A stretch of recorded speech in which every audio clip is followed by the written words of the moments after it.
Send me river. Odiaba.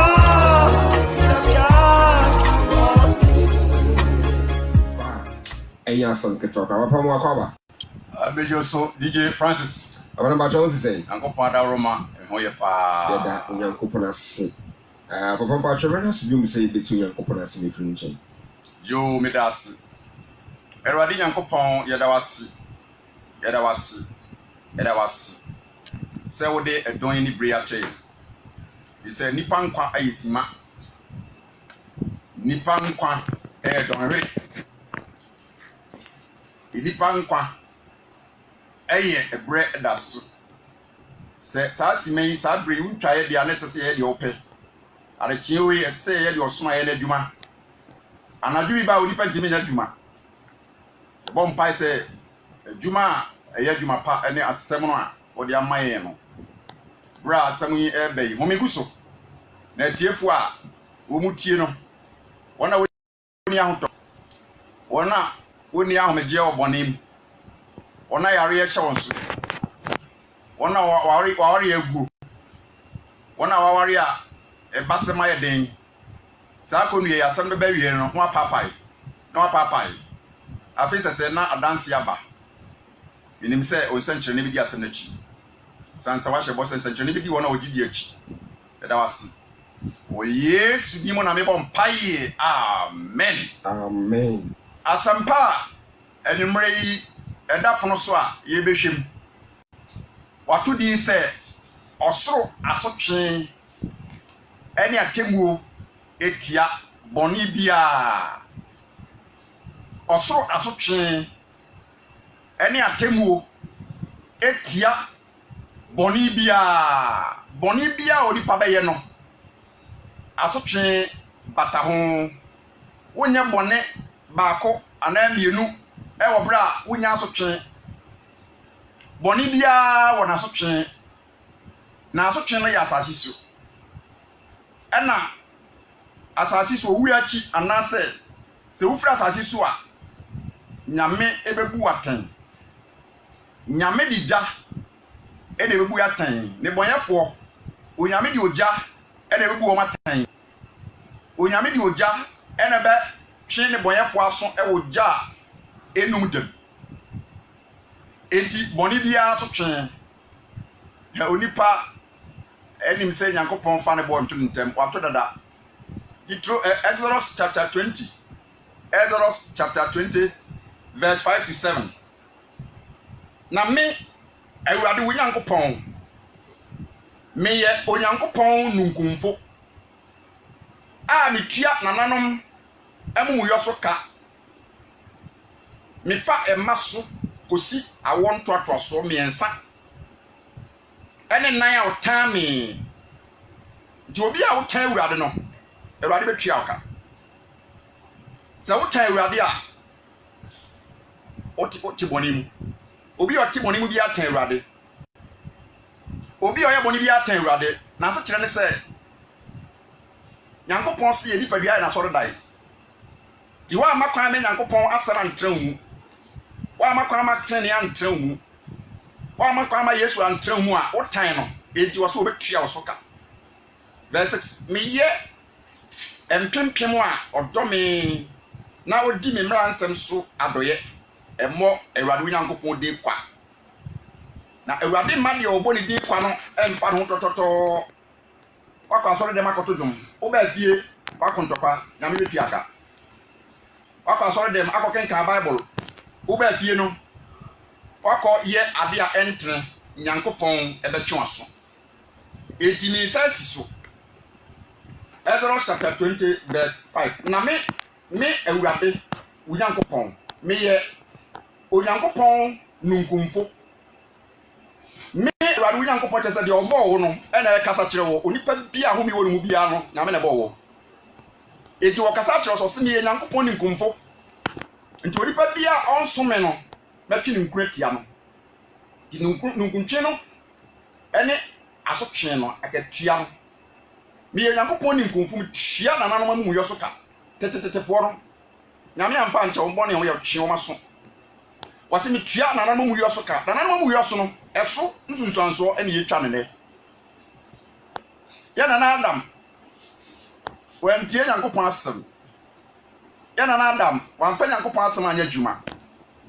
Nyankopon twe na so na so den mu na nyame hyeche atemuo ya ye ogya ne aso twe ma okra obewu bɔne mu enti wɔse meyɛ Nyankopɔn nunkumfo megyiri bɔne kɔkɔkɔkɔ megyiri asɔden kɔkɔkɔ Nyankopɔn asɛm ɛyɛ baako pɛ ɔnka ne mmienu di baako no sɛ woamfa na akɔyɛ bɔne pɛ deɛ aka ne asotwe no mpo boa wo sɛ wobɛsakra sɛ woansakra ɔtwe waso na woansakra a wɔde wo kra bɛkɔ akɔto bonsam gyem wu akyi enti no wɔse metua agya no amumuyɔ so ka tua mo nananom amumuyɔ so ka me pedi akatua no ɛtoa so ɛkɔ wo moma so enti mo nananom ɛyɛ bɔne ɛso asotwe no ebi bɛba wo moma ɛma ɛne awon toatoa so miensa ɛne nan nti sɛ asotwe no sɛ yɛ nananom ɛyɛ bɔne no ɛne nyame de asotwe no ba a ɔde toa so kosi awon toatoa so 90 awon toatoa so 9 so when onipa bi ogbo nyame din oni nyame nante a ne nyame agyae osi asotwe no anokwan enti yɛn starting free Genesis chapter 3 yɛ nana Adam bɔne a ɔyɛɛ no ɛso asotwe no ayɛ generation curse yɛntra ayɛ generation curse a wɔn toatoa so ɛnome bia Nyankopɔn kɛte a Adam bɔne no na yɛ asotwe na saa asotwe no atre hɔ efiri mretenten ebesi awon toatoa so yɛ nyina mu Genesis chapter 3 verse 17 ɔsoro asotwe awon toatoa so no me yɛ nana Adam asɔden so na Adam de yɛ ɔka kyerɛ ne sɛ wɔtie wo yire ne na wɔde dua a mehyɛ wo sɛ ni bie nti wunti wadome asase saa enome a nyame dome asase no ɛda so wɔ asase so enome no ɛyɛ wɔ ya amanehunu ahokyerɛ atete saa asotwe no atoro so firi Adam brɛ so adenti na Adam ne kɔyɛ bɔne ya na Adam Eve ne kɔyɛ bɔne na asotwe nyame de maa no wa ama na nso no nko aso yɛntia ti saa ne sɛ bɔne a repeat no ɛyɛ increase Adam ne Eve bɔne a ɔmo yɛɛ no sanka a repeat ɛwɔ Cain brɛ so sa a repeat ɛwɔ Noah mbrɛ so sa a repeat ɛwɔ awon toatoa so a nka saa bɔne no nka saa asotwe no nka breki ba de ntira Adam bɔne so asotwe no ɛnome na kɔyɛ generation curse no ɛyɛ bɔne a ɛtoatoa so yɛ repeat asɔden yɛ repeat adwamamɔ yɛ repeat ewudie enti ɔse wunti nome ne de asotwe ne de nyame ka to hɔ but awon toatoa so 9 betimi ama abreki but awon toatoa so 9 ɔka sɛ meyɛ Nyankopɔn nkunfo ya metua agya no mumuyɔ so ka ɛfa ɛma so kosi awon toatoa so 9 di first generation second generation third generation fourth generation na gasa tuta but fourth generation ɛkɔ fifth generation afei na bɔne no yɛyɛ ne mɔ etina sɛ generation kɛse ne mfiri hɔ da gye sɛ onipa bi de ne wusi wɔ sɛ saa bɔne no a yɛ nana yɛyɛ a nyame ɛdome no ana nyame bɔ odua no yɛtwe ho firi ho a afei na asotwe no na yɛ dai na so tifus eti wɔsi yɛnto aso nkenkan generation kɛse no yɛmfa Nyankopɔn ni agro onipa bia bɔne bia wɔyɛ biara no generation kɛse ne deɛ da hɔ but foforo bɛsa bɛka ho sɛ wo adwaman a saa asotwe ne foforo ba bɛka ho sɛ wo de nipa bia ma nsa no ma asotwe ne ba bɛka because body no twɛ sam sɛ nyɛ bia Nyankopɔn asɔre dae emu na Nyankopɔn te na wo hyɛ ne ho ni bonyam to nipa de ne ho ma wiase bɔne ne nneɛma empata na kyɛ sɛ wo tan nyame because nipa yɛ image of God Nyankopɔn sa so eje san sɛ Nyankopɔn sunsum tie mu na Nyankopɔn tie mu nti no ɔpɛsɛ yɛ nipa de si wo ma no yɛ tren na wo hyɛ ne bonyam na wo fɛ kɔ heaven but bɔne no a yɛ na yɛ ya yɛ pam no free Garden of Eden no ɛde ne bɛtena asase a yɛbɔ odua wɔ so no saa bɔne kro no a ɛde ɔhaw ani atorɛ nkyɛm ne atete ni amane hu ebeto Adam Eve ne maso no yensua yemfrim ye repeat enti na asotwe ne no me na increase because Adam de na generation curse no o se yento aso kenkan Adam de o ka tren say what you will ne what did we have show say ni bi nti adom ya asase edi enom ya adom ya asase nti ase ya sinto wa asase bi bia wo ye bia na e wo sinto wo ye afuo kura e wo sinto de esa wo nya no 100% wo benya na wanya kura 80% fruit no wo benya so benefit no 70%, 50%, ebi wa ko 20%, ebi ko 10%, obi kura tini ya adwuma, e ma adwuma no fail no kura 0%. Ni nyina ya curse no. Eti ni paso. Eti nkunimdie so. Enti bibia ya papa bi eni pa nsa beka na so bia so ate.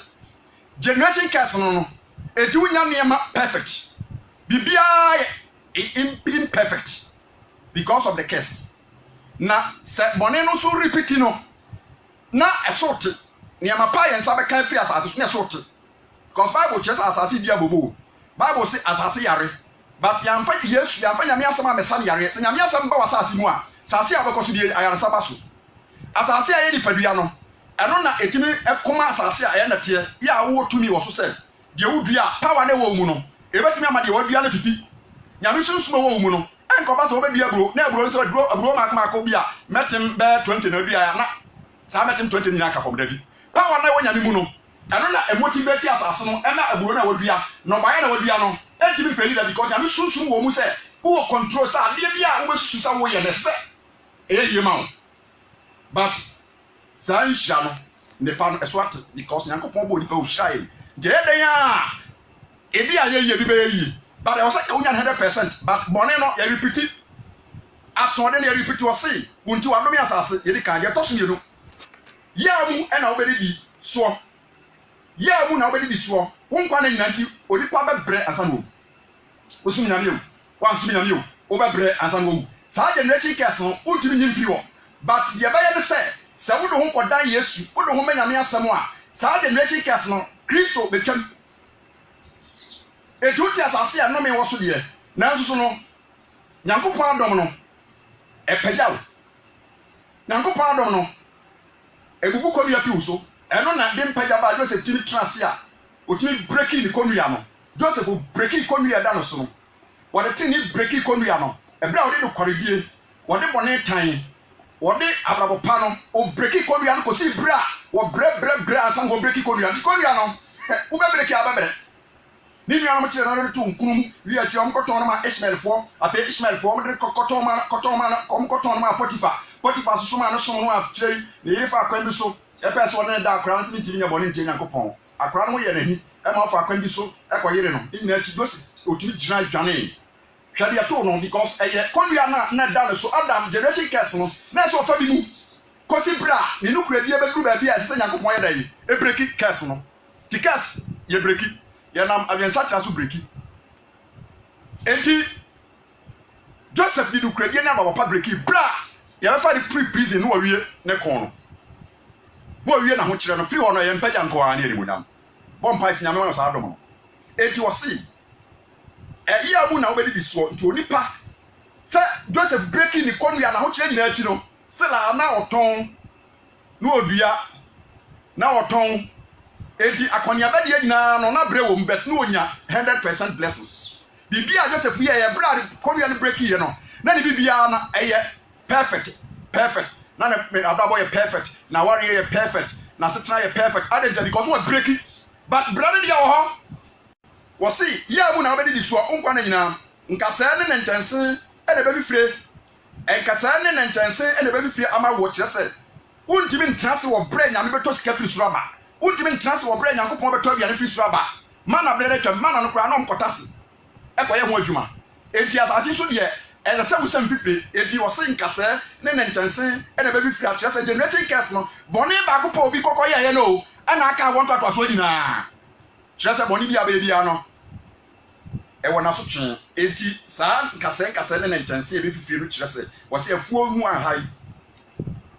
na wadi afuo su ahai wani mfifire mu na wo bedidi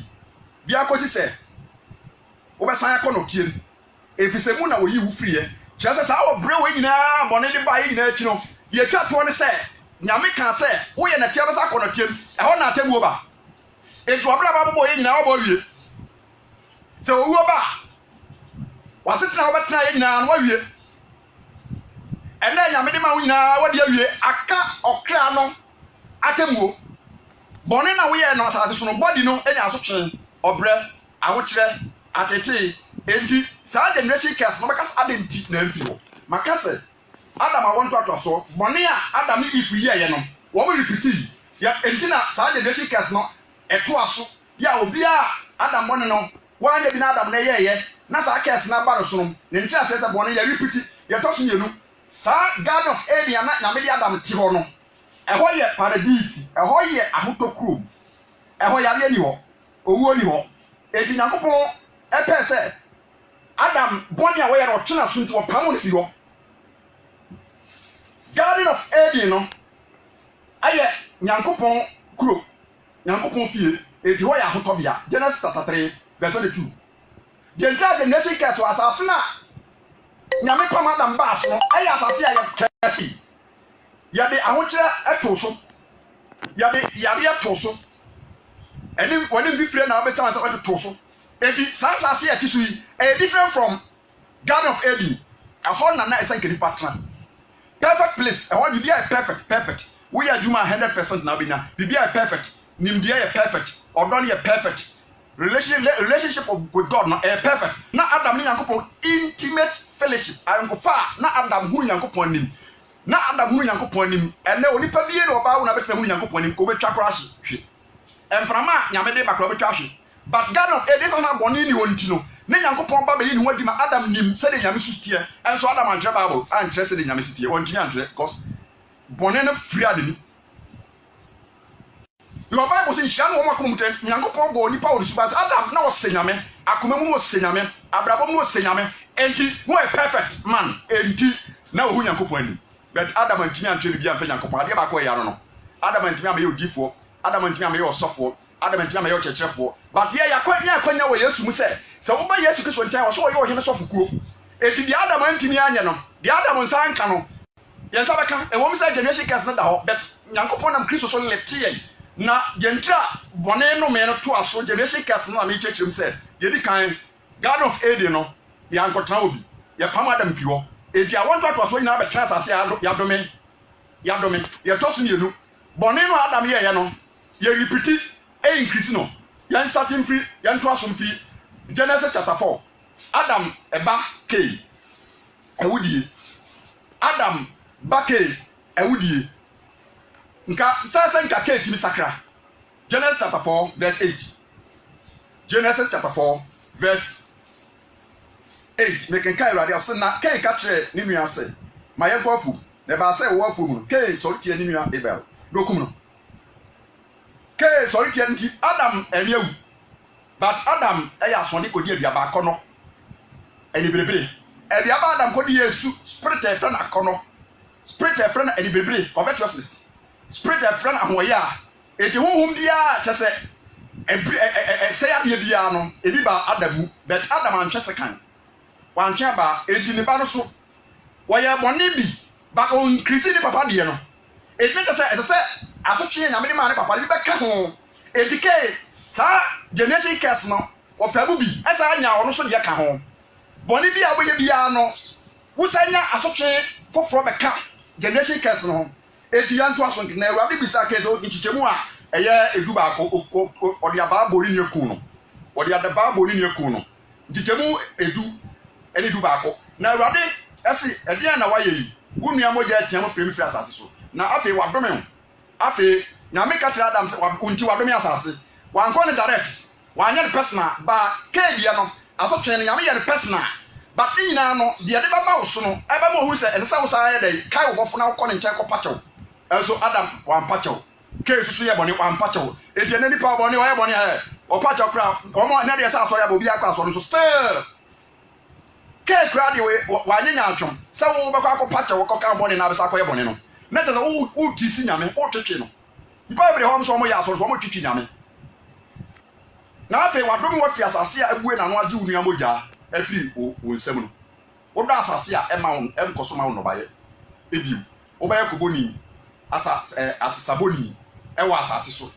so ohwe ha no mo a emu odin because one ni papa bone ne maame ye bone nti adomi asase ote so ni papa bone ne papa aso de nti asotwe ba Nyankopon se nkasa ne ntwense ne befi asa na modidi mo bedi apuo so ahai Garden of Eden na nyanya apuo so ahai no wudi food but aso apuo so ahai edi banchi na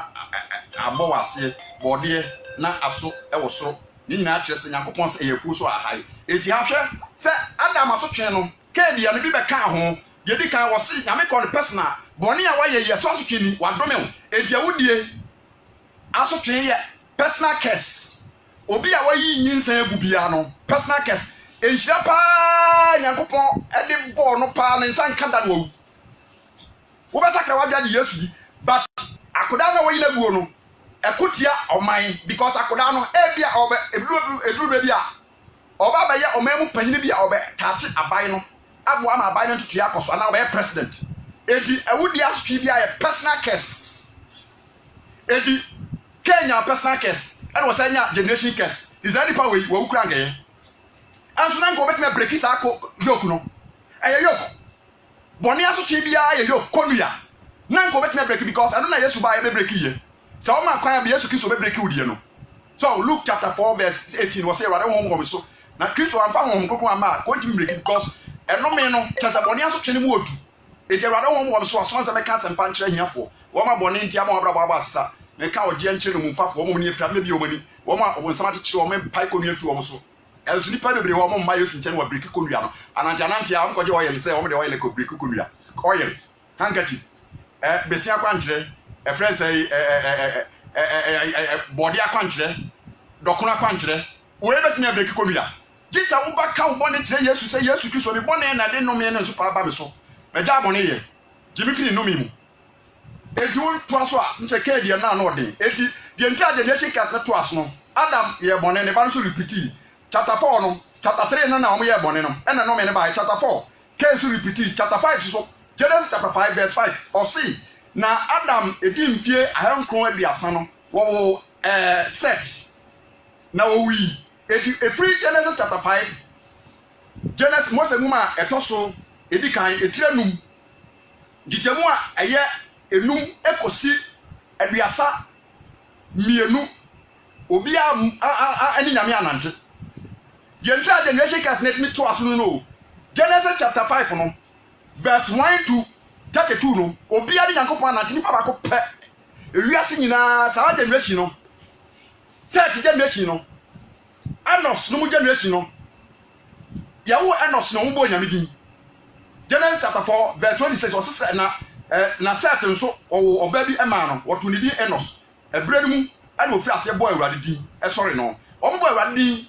kamfo no bet obi ene woni nyame nante ye Genesis chapter 4 no ya kan to ade papa bonus no nya personal case no na ya case ntia adwuma omo ya case na adwuma ya case asase oba yeso adwuma ejiri woni ebre nko a accept prodigal son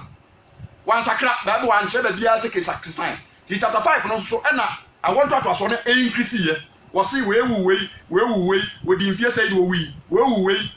mfie say we nti the whole chapter 5 verse 24 na ni da so ba ye na Henoko ni Nyankopon nante Genesis chapter 5 verse 24 no Henok ni Nyankopon nante na wo mu no bio efise Nyankopon fa na koi na obre ono nko ani nipa want to aso nyina ti say oman mu nipa di nyina obia na me kwan omo nka nyame omo we nyame abosom no omo som abrabobone eti wono nko de wosi so so nyame obre papa eti tru ba bi na nimfie no bekọ akiri eti nimfie no Nyankopon de to aso ma ne ba Metusala nya 969 years Metusala Henok ne wo no onya 999 years na 969 ka 31 years ko nya 1000 years sa de na Henok ne nyame afa ne ko because na omo ha no eti the whole chapter Genesis chapter 5 for pia nyame anante except Henok Genesis chapter 6 so ahade chapter 6 verse 6 when chapter 6 verse 5 Genesis genetic case na me kira se Genesis chapter 6 verse 5 was it na Awurade Nyankopon hunu se eni pa boni pi do so pi wasase so na o makomo madwene nyina ya boni nko ada nyina na Awurade nu so bo ni pa wasase so na ya ni ya wona kumem Onyankopon sa fa de Adam de sa wo de wo kura de se chese obone ne de me fans ay kete afa de nipa bone for giants no onkunkum nipa mo wi nipa nam chese braba basa emoja hweguo entopakon chese niema basa na chese wiase ne nipa ntras nya hoto asase aye kokon asase no ya wo yosikan ne chese nipa kumba nti nyankopos ma nu me ho ediahwe de emanya me bodo kakra wo se na awurade kan se me pepe nipa mabo mo fi asase ani efi oni paso kosi ntoteboa ene mo a wia ene wiem no ma efise manu hu sa me yo won na Noah de onya nyankopon ni madom edi chapter 6 Noah so eye nipa ba ko pa wo nyame nante ye ene am so okay dia do no be se wiase but mahum na sanka wiase ni hobio Noah na di wiase si wo bone ni repeat chapter 4 e repeat Genesis chapter 5 e repeat chapter 6 and west ena Noah nko an nyame se ka me be se wiase nyina na mahu se wotre me to mani mahu se wo ye de tra enti ya adaka kanyame sam obi obedi asempa na die abedi wachi no obekọ adaka ni mu ensuo no ba di nka no Noah kanyam sam obre papa ne twa se time no kra nyame de ma no wantwum kase dia ena o ma ne kwa adaka odi su de be se ni pe wo wiase na nka Noah so kra nkwaje wiase si wo kwa ya ade enso so okosa na ki Genesis chapter 7 enti enko yo ya na no wo musu ba no de awoye no Yesu kra na ehu yemobo Yesu na ehu yemobo Genesis chapter 9 chapter 7 no aye nsiri abufuo the whole chapter 7 dey nyame abufuo chapter 7:23 Genesis na obepa bibia enkwa wo mu e wasase ani efi oni paso kosi ntoteboa ene mo a wowia ene wiem no maaso obepa wo mu nya fi asase so na eka no wankoa ene wona wone ne wo adaka ni mu na nsuo ni yi e wasase so ena wo ha aduonum 150 days eti Noah ne wo mu adaka mo yese nwotwe Noah mami ensa maya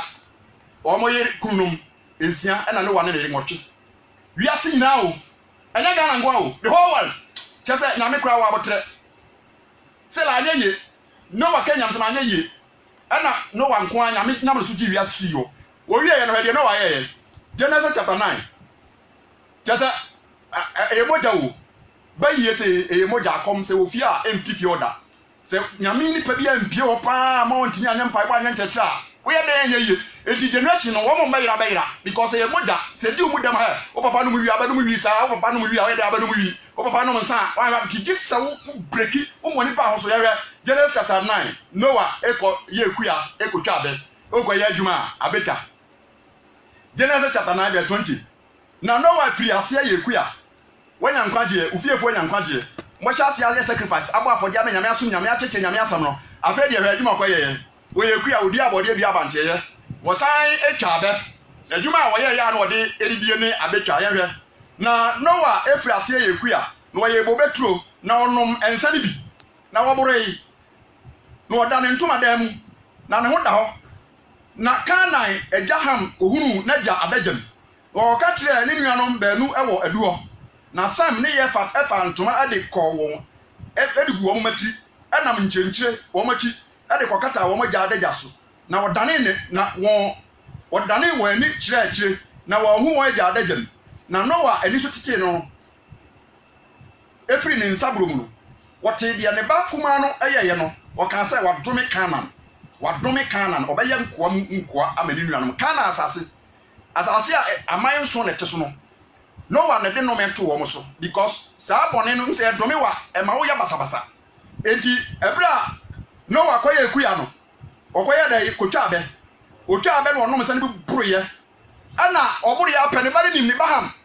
ana okopie sɛ papa sɛ be patrekwa ene be ba nyina da bontre eja ne atos wo enda yi eji ayela wo ba ka tie ne nuanom obaka tie ne nuanom ne si asemodie ebi si de wo papa adagam ana wo fa ntoma de ko mati no komochi emu nteteto na omo ne ntoma kata wo papa adagya so ana omo de wo machi saa ye da yi efi wo na papa de ntoma kata nti bra na nu se tete ni firi ne nsam no afa de omo katira na o se madome mbaham madome wona ka ze kokonom sa okodome ya kra na kra so abra ba ye eja wo fo mo ye papa preserve abura kasafa ho no me ho se diwaja no nami eno ne mranse be di ka bo chewu ti so ya abofra na se wo ma me dome wo papa dome wa due wo kwa abura kire kra loss awie ne nkoyi ma etina bible canon Deuteronomy chapter 27 no wo se eno me nka de wo ye ya na ja eno me nka de o ma ni fe bi ya kwan eti wonu na ya bia boni bia wo be bia wa so twe eti ka Sam anase Ham wa nya boni wonne wo kana Ham no aba no wonne wo kana ti kana asefo nyina ba ye nyame atamfo kana asefo nyina aba ye ne boyefo fi se ni papa Noah ekoboro nsa okohunu na daje munti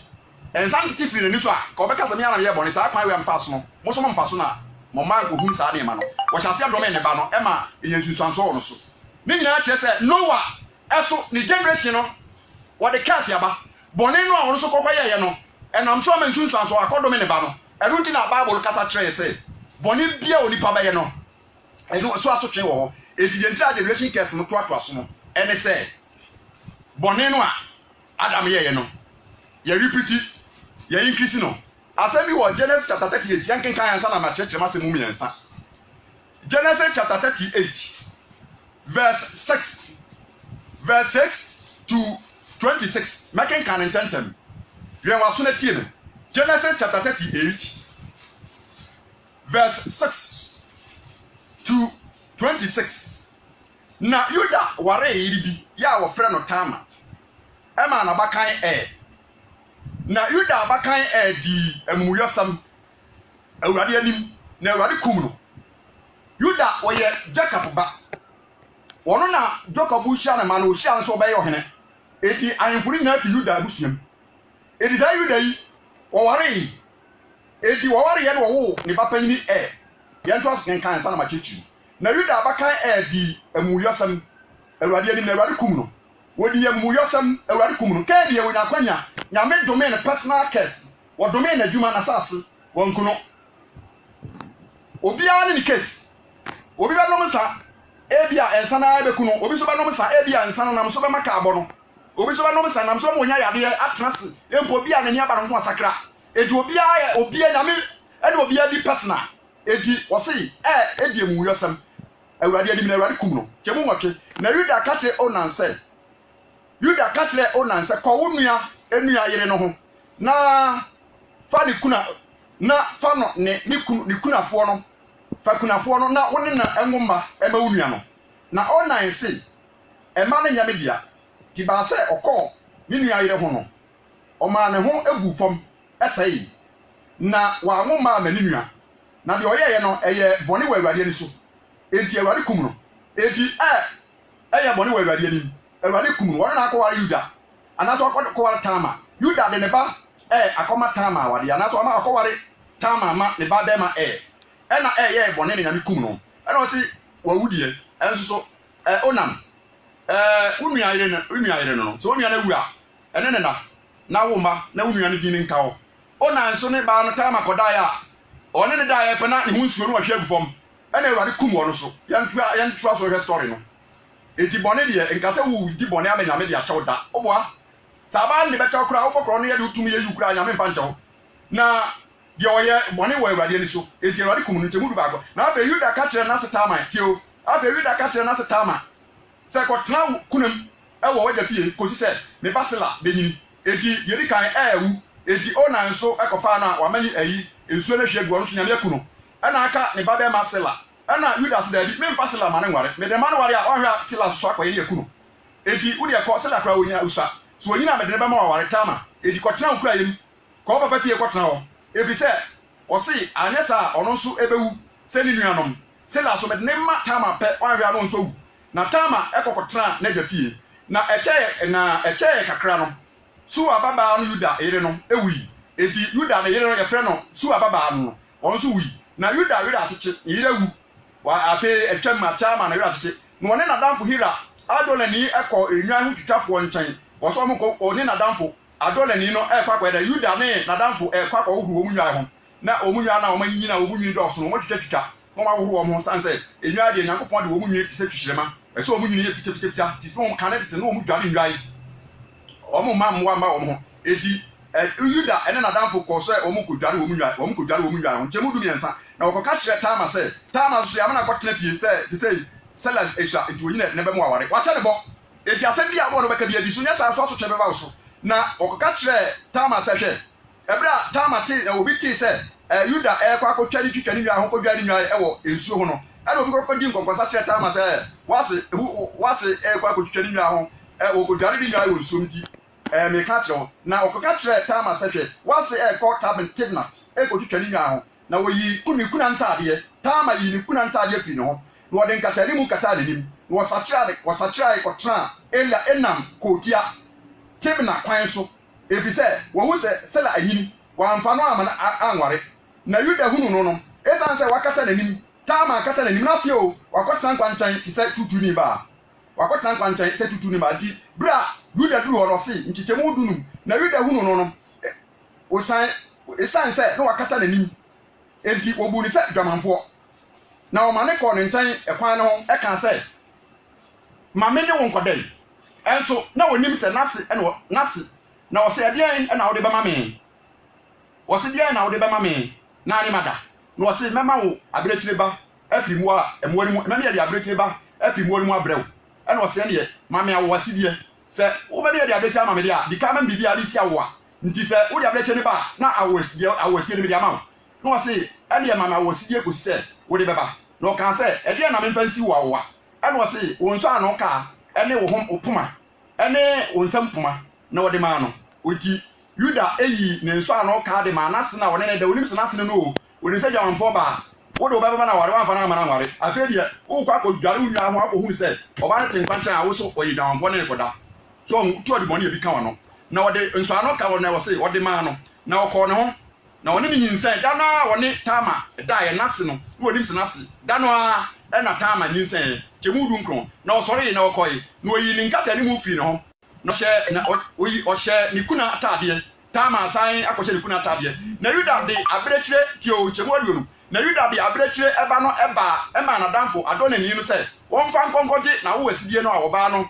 no nsɛm brɛ no nanso wɔahu no afei Yuda ɛsoma sɛ n'adamfo no sɛ kɔ ɔbaa no a mene ne kɔdaeɛ no mepoma wɔ no hɔ ɛna mekae wɔ no hɔ enti fa abirekyire kɔma n'agye poma ne kaa no brɛ me nkyɛmu aduonu baako bɛrima no ɛkɔyɛ no wahu dwamanfoɔ baabi a wɔ nkyɛmu aduonu baako na obisɛ kuromɔfoɔ sɛ odwamanfoɔ bɛɛ na wɔte enam kwan so ha yi na wɔse odwamanfoɔ bi ani ha o na wɔn san na wɔsan ba Yuda nkyɛn bɛka sɛ mɛhu obiara wɔ kuro no mu na odwamanfoɔ bi ani hɔ na Yuda se ma ne ɛmfa tio ma ne mfa ne yɛne angu na hwɛ wɔde abirekyire baa ɛkɔma no na wɔahu no nkyɛmu aduonu nan na ɛbɛyɛ bosome mmiɛnsa akyi no ɔbɛka kyerɛ Yuda sɛ wase Tama abɔ dwaman ama ne nyinsɛn yɛbɛka obi bɛdi nkɔnkɔnsa sɛ wase Tama wɔntumi antena se antwɛn ama amfa wo ba Sela ama no wabɔ dwaman wɔnyinsɛn tio ana Yuda kaa sɛ monkɔfa no mmra meyɛnhye no wo ne no akɔkɔda woakɔfa no sɛ dwamanfoɔ woahu sɛ wase nti yɛbɛka kyerɛ sɛ wɔnyinsɛn deɛ woseɛ nkɔfa no mɛhye no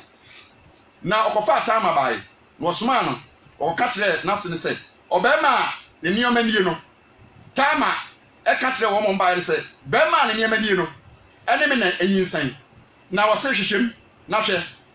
deɛ ne nso ano ka ɛhoma ne poma yi ɛyɛ ne dia no na Yuda ani hunu yi na ɔka sɛ wotene sene me efisɛ mamfa me ba Sela ɛnso amma wo anware eti wɔn nyinaa kyerɛ ne ehunu sɛ ewiase deɛ wobɛguo no ɛno ana wobɛtwa eti saa Tama yi ne mɛmɛ mmienu a ɔware wɔn nyinaa wuyi Yuda mɛmɛ mmienu ɛna ɔware wɔn odika ware na yɛ bɔne na Awurade kum no ɛna wɔn sa ɔsade onan maa no onan so ne daeɛ nsuo ne ba na ohwɛ guɛ ne nyame kum no ɛna aka Sela nsɛsɛ Sela na yɛ bɛrima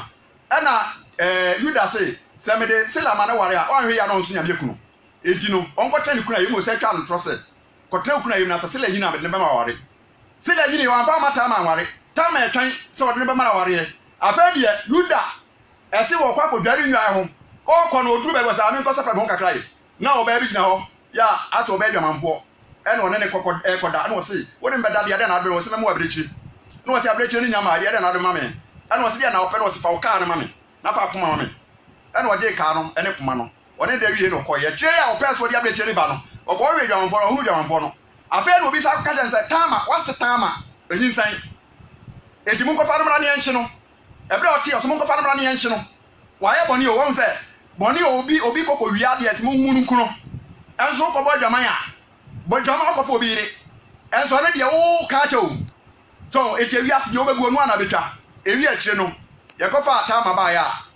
Tama hwana ne wanyinsan a na wakoyi ka na wakoyi kuma ya chekire ene din ya tere wo so ene wase de ne kuma ne ne ka ni no onam ne anyinsan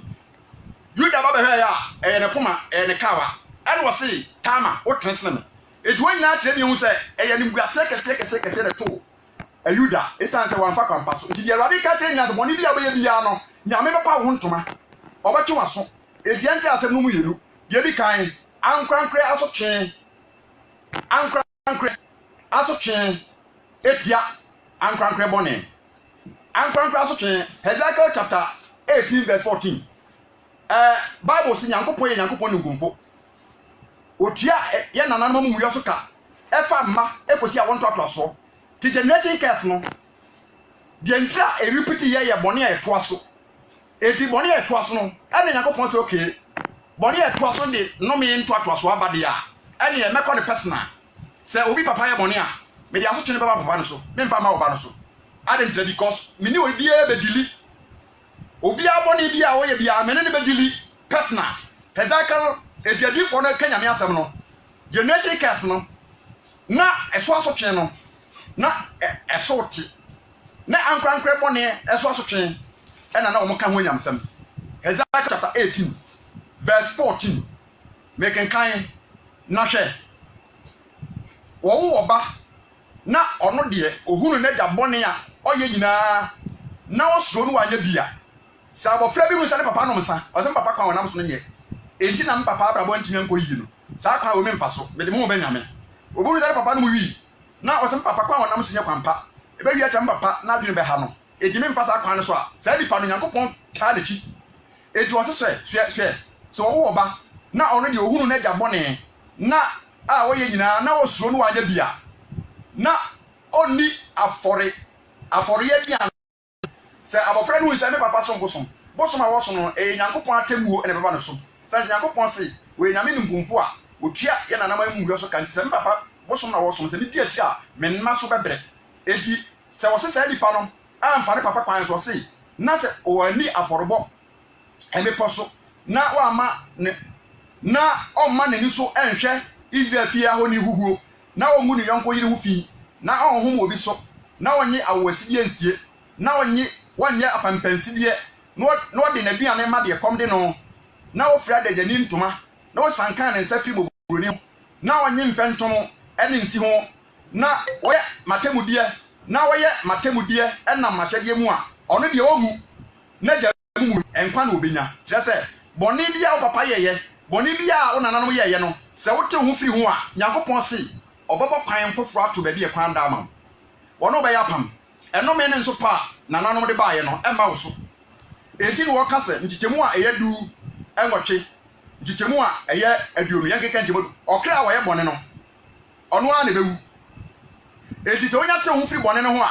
saa bone aso twe no efiri wo so o papa eno me no efiri wo so okra wo ye bone no ono a ne bewu wo se oba ensoa ne gya amuyo ebi na eja so nsoa ne ba amuyo bi oteni ni tene na betra no so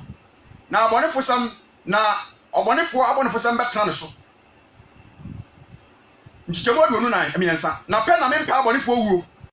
Awurade Nyankopon asamie enye so osan firi ne kwan so no onya nkwa e na mepa na etine tese Nyankopon pese onipa bia tusu se obepo bone na odi Nyankopon anante se wa mpo bone na adi Nyankopon anante a bone na wo ye no ubenya ho asotwen e na the nation case so bedi wachi because bone asotwen no a ye na Adam kofa bae owuo na nchansen enkase ye nim fifiri ansa ne ye be sama ansa ne nyina wo ho twen elisa ko nyame betina breki a gise wasi agina sa woni nyame be nante hu afa Yesu Kristo sa okra ade nkwa na ye atretia wo no Colossians chapter 2:14 sa bone na watretia ye no Kristo nkoa ne only savior otimi pepa generation case ne timi pepa etina Bible kase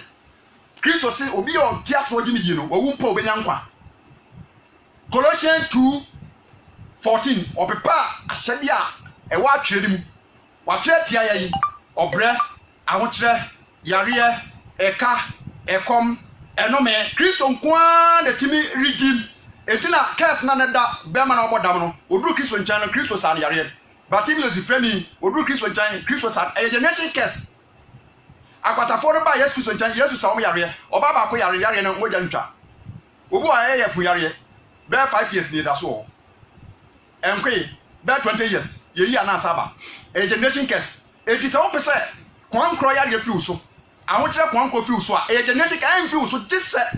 wo ba asemi ya na se be ka wobone na Kristo di tumi a ni moja ni mutumi apepa eti waso pepa ahyade danda no o wo pepa ahyade no mu atra etiaye no na wo de kobo asemi ya no ho de eyi afi kwam wo yi afi kwam ti bone no me ne nso pa nyina no Kristo asemi ya ne breki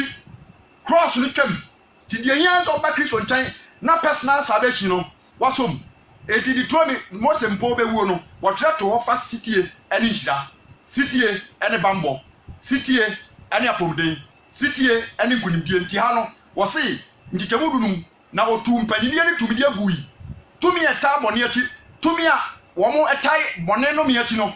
Kristo etu omagu fianse Kristo asemi anom ebre tumidi ne mpanyini asenti se ko base wo be Kristo nchan a wo jo fi bone mu a o ma tumi wo bonsam ene bone ene ahomone so enti wo se wo tu mpanyini ene tumidie agu wo yi wandi atre pepe e wo bedwum nti Kristo nchan na wo betimi aboye bedwum abrabo pa betimi abo abrabo pa wo bedwum enti wo nyina atre ne hu se Yesu Kristo nkwa na etimi sua enipa de so a yenhwe Mose kekan e kasa fa sitie ya etwa no mimu na yenhwe etwa to tietia na yemfa line to Deuteronomy 28 was 28 verse 1 was se beba se wutie Awurade Nyankopɔn ne na wudi na hyade so a me hye wo ne nyina so Awurade Nyankopɔn ebe ma wo so akoso esi amama nyina so na enhyira beba wo so aba beto efise watie Awurade Nyankopɔn ne enhyira beka wo krom enhyira ebeka wo fuom enhyira beka wo yefum aba enhyira beka wo asase nti no me no a ye twam no ye twam boni bia ho asotwe bia no ya dane ne konhyiram wose nhyira beka wo fie nhyira beka wo fuom nhyira beka mo de kodo ase ye bodi makoma akusifia wo ye benyame no netimi diliti kasi nyina afiri ho sanso aye sitie so de nyame nante a eno me ne watwam enti na Yesu sa kan Matthew 6:33 wose mo we Nyankopɔn de ne dia yi ne tene kan e enti yanhwɛ ankrankre bɔne asotwene mo webiso kakra bi na mpada de di kan David ekofa Besheba Uria ayere ema nyame de no meto no so se moja empa ofie da ana se ka moja empa ofie ampara nam ma ne ba Amon kofa Tama ne nua Tama ne ko dai ema sa Tama no Absalom nua no Absalom so kum ne nua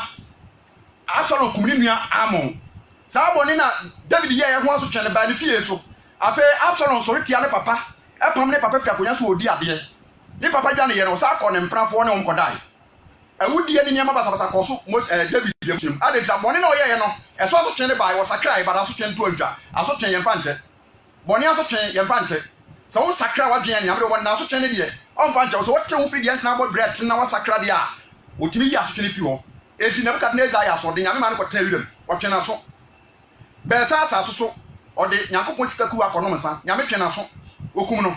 anane na yire koye bɔne nyame twe wo ma so okum wo mo saa so na Gehazi akɔgye sika wo ne ma hɔ kwata ye no eti bɔne bi a oni pa ba ye no benya ho so twena sa no wawu ba wo sakra Kristo pepa saa so twene no me no so onya sakra pe Kora de time Abraham wo mo sɔre tia Mose number 16:32-33 Onyankopɔn ma asase mu pai ema na mene Kora de time Abraham ani nipa 200 a wo mo ka wo mo ne Kora de time ya eye dom tia Mose nyame kum wo mo na da me abiwu nyame kum wo mo Herod ema no so kasa te se nyame Herod wo ma no tie Nyankopɔn o kasa ni kromfo se nyame bi na kasa yi asomafo yimatia du mienu chichemu aduonu baako asomafo yimatia du mienu chichemu aduonu baako Herod o kasa mane manfo se ye nyame ninie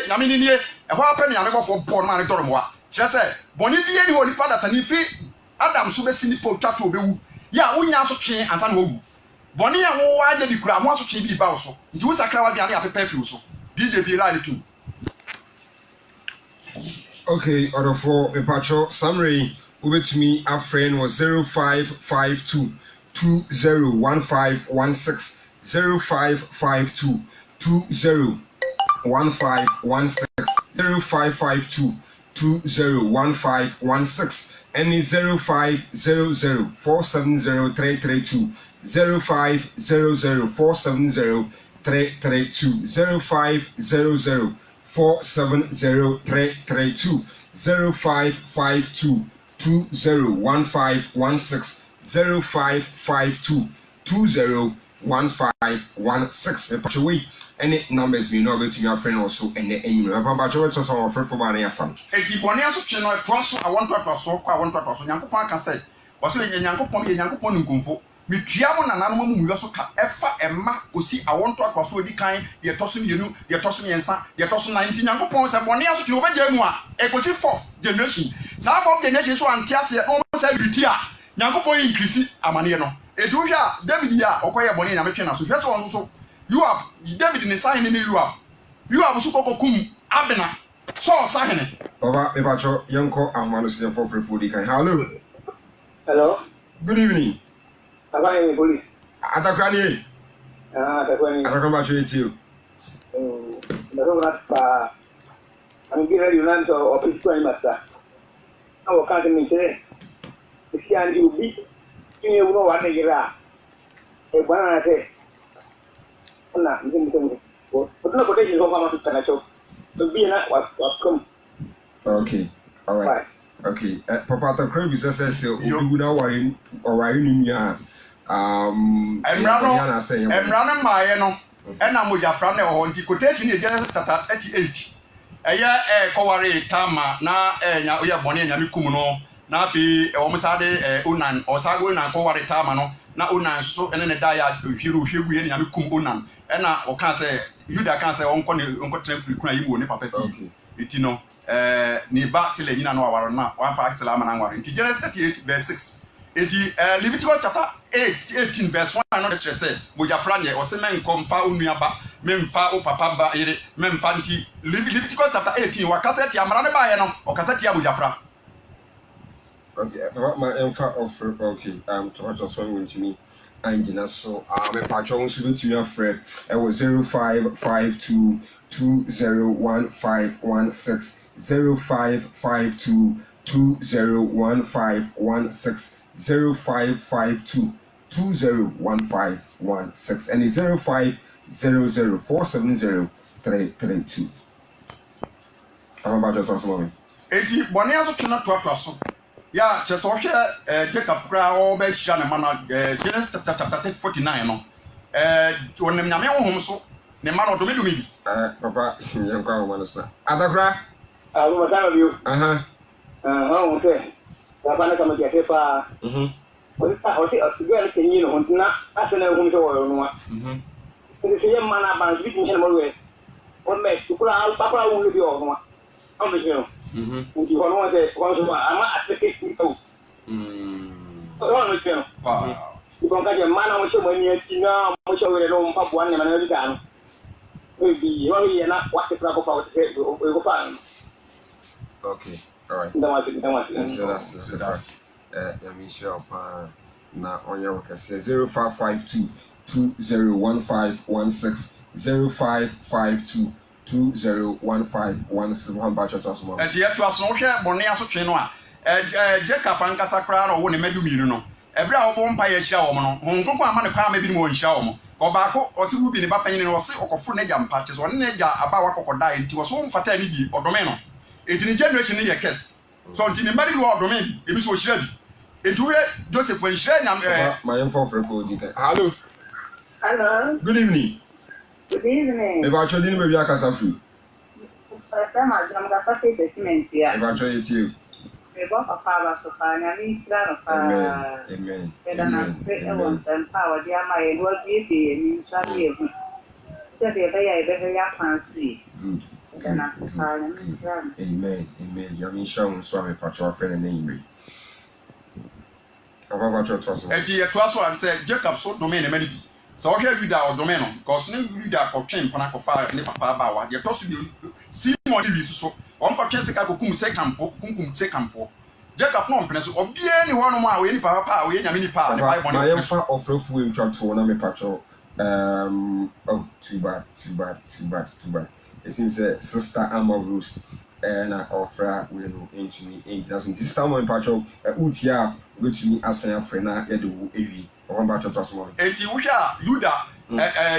Jacob odome ne ba Ruben osa dome Simon ne Louis omo kokum nipa e wo kese ka my fa sister Marus na ye fa offer for do the hello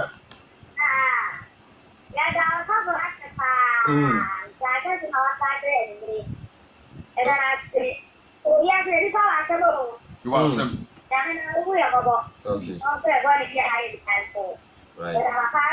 yes so that's amen wa o ma fa ya wo de wo jo amen o ma so fa kwa du mo amen o ya ka se do ti ko ka se pa amen amen that's it o patcho uwi amome ye for enti bone ni de na me ntimi mfie bone nche obra ye sakrai oni pa bie mo sakra wa de mo mfa nchew obetwe aso enti no na me nka se obi do me ne ma na nka o hia ne ma no but nyame ama ne kwan se oba wo nye we di ewu nti do me no enti Simon ni na odome ne ma no Sebulon kra nchi o de ma na tosini Sebulon we 40 Genesis 49 verse 13 so Sebulon trabre ebe kire mpoano na obahwe ahyan gina bre na ne Sidon